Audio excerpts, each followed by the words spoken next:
Hello everyone, welcome to my channel. कैसे हैं आप सब? उम्मीद करती हूँ आप सब बहुत अच्छे होंगे। घर और किचन का काम कुछ टिप्स के साथ किया जाए तो काम बहुत ही आसानी से हो जाती है और हम परेशान भी नहीं होते हैं। तो ऐसे ही आज मैं छोटे छोटे कुछ ऐसे टिप्स लेकर आई हूँ जो आप सबको बहुत ही फ़ायदा पहुँचने वाली है उससे। तो प्लीज़ वीडियो को पूरा देखिएगा, अच्छी लगे तो ज़्यादा से ज़्यादा शेयर कीजिएगा। आज का पहला टिप्स है कपड़ों की सिलाई को लेकर। हर किसी के पास सिलाई मशीन नहीं होती है, कुछ लोग हाथ से भी कपड़े सिलते हैं। जैसे सिलाई किसी कपड़े की निकल गई है और आसपास कोई टेलर नहीं है या टाइम नहीं है जाने का और हमें ये कपड़ा पहनना है, तो उस वक्त हम क्या करें, हाथ से सिलाई करते हैं। लेकिन बाकी कपड़ों की सिलाई आसानी से हो जाती है, पर जीन्स पे ये जो सुई होती है ना, ये चुभती नहीं है। यानी कि इसकी सिलाई करना बहुत ज़्यादा मुश्किल होती है, क्योंकि जीन्स का कपड़ा जो है वो बहुत ज़्यादा थिक होता है। इस वजह से इसके कपड़े बिल्कुल अलग होते हैं।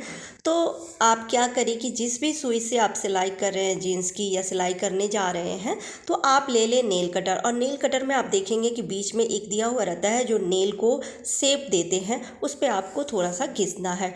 इससे जो जिस भी सुई से आप सिलाई करेंगे ना, उसकी नोक है वो बहुत ही शार्प हो जाएगी और फिर आसानी से जीन्स में ये चुभेगी, तो फिर सिलाई भी आसानी से हो जाएगी। कई बार होता है कि हमें इमरजेंसी में सिलाई करनी होती है, तो आप इस ट्रिक को यूज़ कर सकते हैं, बड़ी आसानी से उसके बाद सिलाई हो जाती है। तो कैसा लगा आपको आइडिया, कमेंट करके ज़रूर बताइएगा। तो चलिए आज का दूसरा टिप शेयर करती हूँ।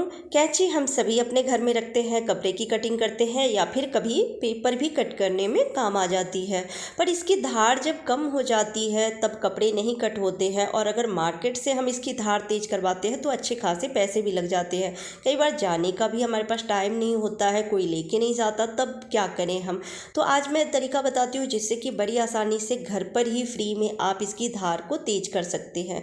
तो उसके लिए आपको ले लेना है कांच की चूड़ी। कांच की चूड़ी हो या कंगन हो, जो भी हो वो आप ले लीजिए, पर पुरानी ही लीजिएगा, नई नहीं लीजिएगा, क्योंकि जब हम बार बार इस पे घिसते हैं तो ये ख़राब हो जाती है, यानी जो डिज़ाइन बनी रहती है ना, वो डिज़ाइन बिगड़ जाती है। तो इसके लिए पुरानी ही ले लीजिएगा। तो ये कांच की कंगन है, तो मैं ये ले ली हूँ और अब कैंची को इस पे इस तरह से लगा के हमको इसको घिसना है।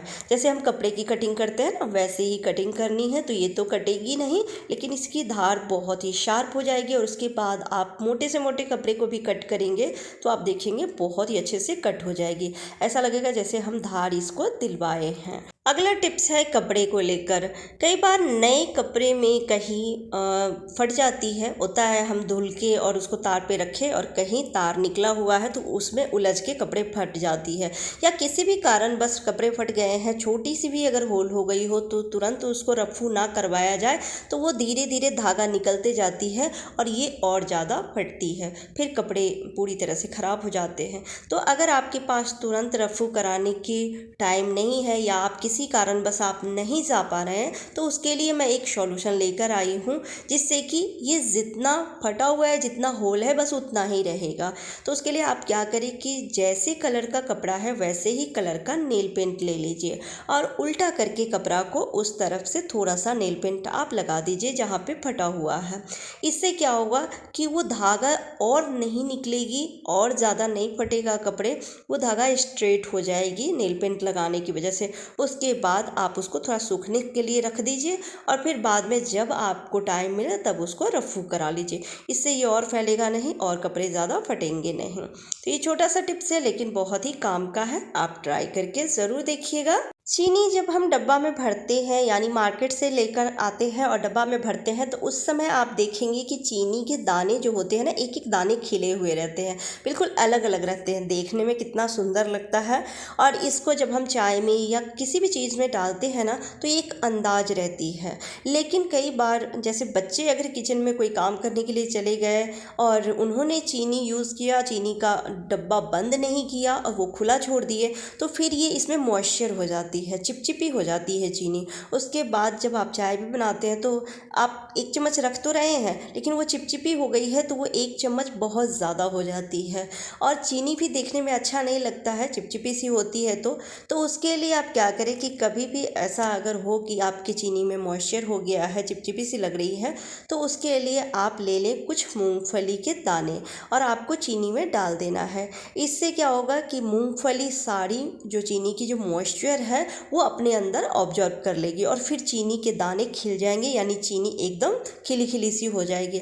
अगर मूंगफली नहीं है तो आप उसकी जगह कुछ चावल के दाने भी आप किसी भी टिश्यू पेपर में या फिर कोई रुमाल का छोटा सा टुकड़ा लेके उसमें चावल रख के और उसको रबर से बांध के और वो रख दीजिए, तो इससे भी चीनी बहुत अच्छी हो जाएगी। अगला टिप्स है शैम्पू के पाउच को लेकर। शैम्पू की पाउच हम मंगा तो लेते हैं लेकिन उसमें शैम्पू बहुत ज़्यादा कम होती है, और एक तो कम होती है और जब हम शैम्पू यूज़ करने जाते हैं और अगर ठीक से ना निकले तब तो और ज़्यादा दिक्कत होती है। कितने पाउच हमारे बाल में लग जाते हैं, छोटे से छोटे बाल है तो भी। तो आज मैं तरीका बताती हूँ जिससे कि आप इस पाउच से अच्छे से, यानी कि जितना भी शैम्पू होगा बहुत ही आसानी से आप निकाल सकते हैं।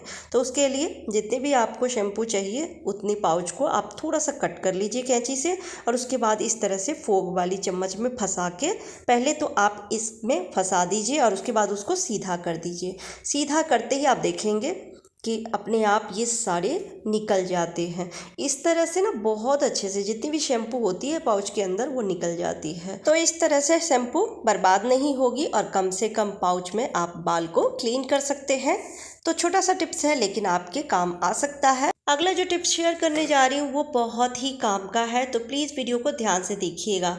आप अगर अकेले घर में खाना बनाती हैं, आपकी कोई हेल्प करने वाला नहीं है, तो ये वीडियो आपके बहुत काम का है। कई बार होता है कि सब्जी कट करते समय या फिर प्याज टमाटर कट करते समय उंगली कट जाती है, या फिर उंगली में बैंडेज लगी है या हाथ पे बैंडेज लगी है, हम हाथ से आटा नहीं गूंद पा रहे हैं, क्योंकि हाथ में उंगली अगर कट गई है तो फिर वो ब्लड लगा हुआ है उस हाथ से, हम कैसे हम आटा गूंदे, या फिर दर्द होगा या फिर बैंडेज लगी है तो हम हाथ से अगर आटा गूंदते हैं तो बैंडेज में आटा लग जाएगी। अगर फैमिली में कोई हेल्प करने वाला नहीं है तो उसके लिए मैं बहुत ही आसान सा ट्रिक लेके आ चुकी हूँ। तो उसके लिए आपको ले लेना है बेलन। आप बेलन ले लीजिए जिससे रोटी बेलते हैं, और आपको ले लेना है 1 गिलास पानी। तो जितने भी मेंबर के लिए आपको रोटी बनानी है, जितना आटा लगता है उतना आटा आपको बाउल में ले लेना है। आप बाउल में ही आटा लीजिएगा, थाली या परात में नहीं लीजिएगा, क्योंकि हम हाथ से आटा नहीं गूंद रहे हैं, बेलन से आटा गूंद रहे हैं, तो उसके लिए बाउल में ना बहुत ही आसानी से आटा झटपट गूंद जाएगी। तो इस तरह से थोड़ा थोड़ा पानी रखते हुए बेलन को इस तरह से चलाना है। इससे मेहनत बिल्कुल भी नहीं लगती है। हाँ, थोड़ा टाइम ज़रूर लगता है, पर आटा जिस तरह से आप हाथ से तैयार करते हैं ना, बिल्कुल वैसे ही आटा ये तैयार हो जाती है। पर पानी का थोड़ा सा अंदाज़ रखिएगा, क्योंकि जब हम हाथ से आटा तैयार करते हैं तो पानी का हमें अंदाज़ रहता है, लेकिन बेलन से हम आटा गूंद रहे हैं तो इसलिए थोड़ा थोड़ा करके पानी आपको रखना है। और जो साइड में आटा लगी है उसे भी बेलन की सहायता से ही हम निकाल लेंगे, और इस तरह से बेलन से ही इसको आटा को मसलना है। तो इस तरह से झटपट आटा तैयार हो जाती है, बिल्कुल वैसे ही जैसे कि हम हाथ से आटा तैयार करते हैं। तो बहुत ही आसान तरीका है आटा तैयार करना। कभी भी अगर हाथ में जैसे चोट लगी हो या दर्द हो रहा हो उंगली में, हाथ से आटा तैयार नहीं कर सकते हैं आप, तो इस तरह से बहुत ही आसानी से आप अपने परिवार के लिए आटा तैयार करके रोटी बना सकते हैं। कोई मुश्किल नहीं है। आप देख सकते हैं कि कितना अच्छा आटा तैयार हुआ है, ऐसा लग रहा है जैसे बिल्कुल हम हाथ से ही तैयार किए हैं, बस इसको थोड़ा सा चिकना कर लेंगे। तो कैसा लगा आपको ये टिप्स कमेंट करके ज़रूर बताइएगा। अच्छी लगी हो तो वीडियो को लाइक कर दीजिएगा। चैनल पर पहली बार आए हैं तो सब्सक्राइब करके बेल आइकन प्रेस कर दीजिएगा। फिर मिलती हूँ अगली वीडियो में, तब तक के लिए बाय बाय।